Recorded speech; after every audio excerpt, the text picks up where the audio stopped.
Well, along with all these changes, obviously the whole planning, buying process is changing.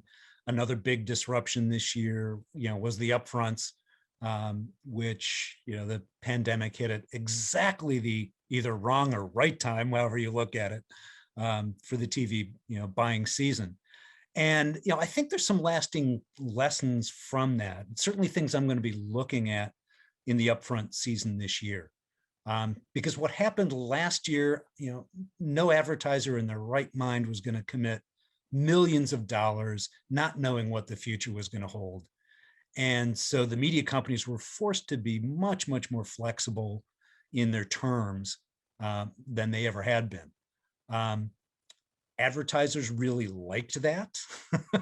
And I think the media companies learned that, it didn't tank their business, that, they still could drive, the kind of revenue and the kind of business goals they needed. And as they moved to thinking about all of their properties, broadcast, cable, streamed, as just one big pool of impressions for advertisers, I think they're much more comfortable with,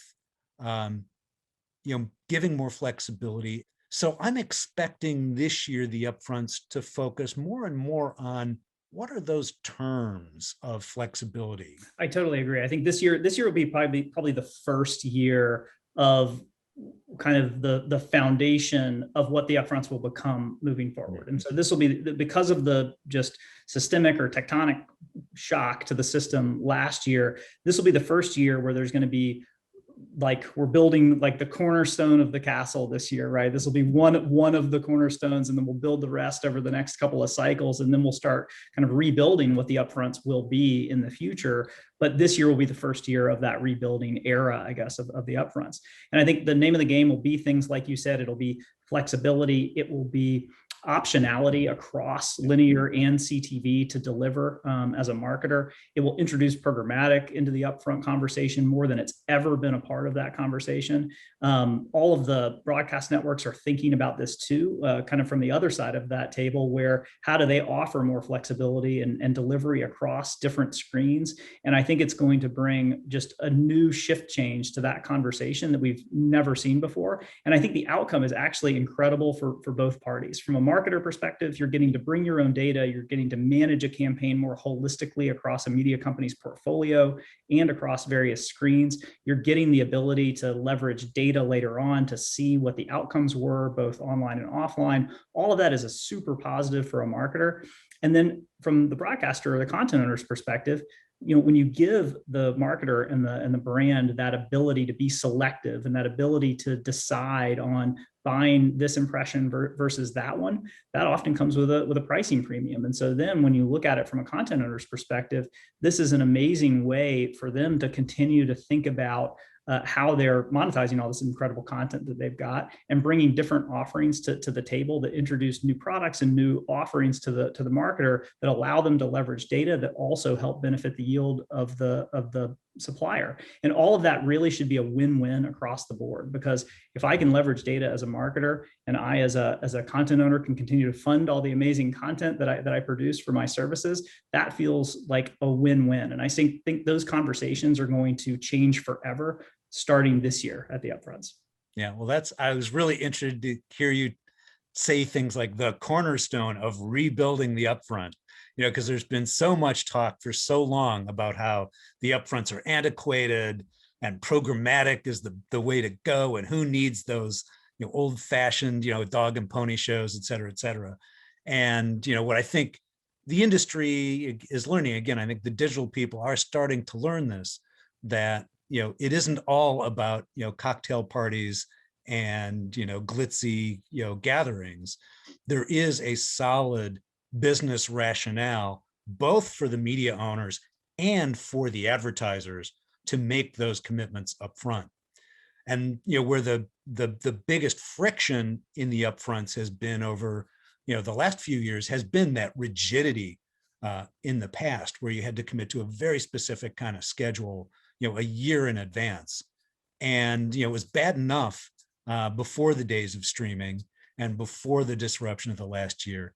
But this, it's become increasingly untenable to be that rigid. And again, the earthquake happened this year.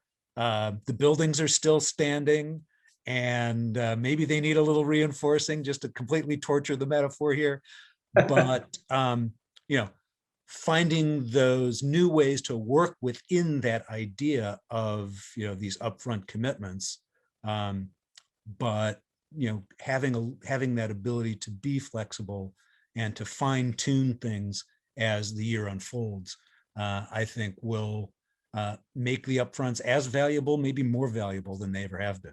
When I talk about the upfronts and even just use that word, what I'm really talking about is that opportunity for partnership between brands and marketers and networks. But going into that upfront conversation now, I think because of just that partnership, that true partnership between the brand and the marketer and the broadcast company has become so much more rich now with all of the possibilities. I think that partnership is going to be more solidified going forward. And it's probably going to be a more ongoing partnership throughout the year, as opposed to this like singular moment in time in May where everybody sits down. I think that might be the kind of core meeting where the core partnership like gets set in stone. But I think it's going to be this ongoing conversation now. And I think that's what the kind of new upfronts will look like, is kind of the establishment of these partnerships between brands and marketers and content owners, and then the constant stewardship of that partnership throughout the year across all of the amazing opportunities that the content owners bringing to the table,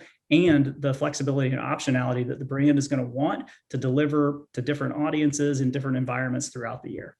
Yeah, well, Tim, I think you've just hit on what may be the biggest change in the TV planning, buying process.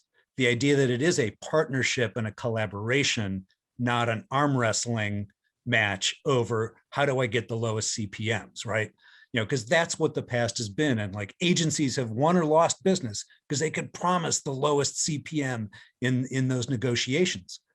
But when you start talking about reaching strategic audiences, not just those broad demographics, when you start talking about here's the data I as the brand can bring, what do you as the media provider can bring in terms of data and the ability to use that to target, that's no longer that sort of bare knuckle, no holds barred, mud wrestling match to get to the lowest CPM. It is a much more collaborative, shared partnership that I think you're dead right. It doesn't end in July when the contracts are signed. It really just kind of starts.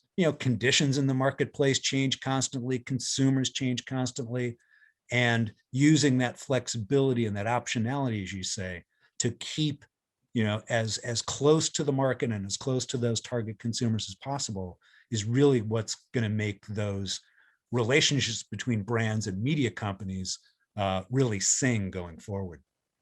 Totally agree. And that partnership increasingly also includes a technology component too, where the underpinning of a lot of the stuff on CTV is going to require technological capabilities that are going to be evolving and changing over time. And it's going to make that partnership now about media delivery and about all of the stuff that it's been about in the past, but it's also going to be about collaboration across different vectors like technology and other things like that. And so I think we're at the dawn of a new age for TV, and I couldn't be more excited to have a front row seat for all of this.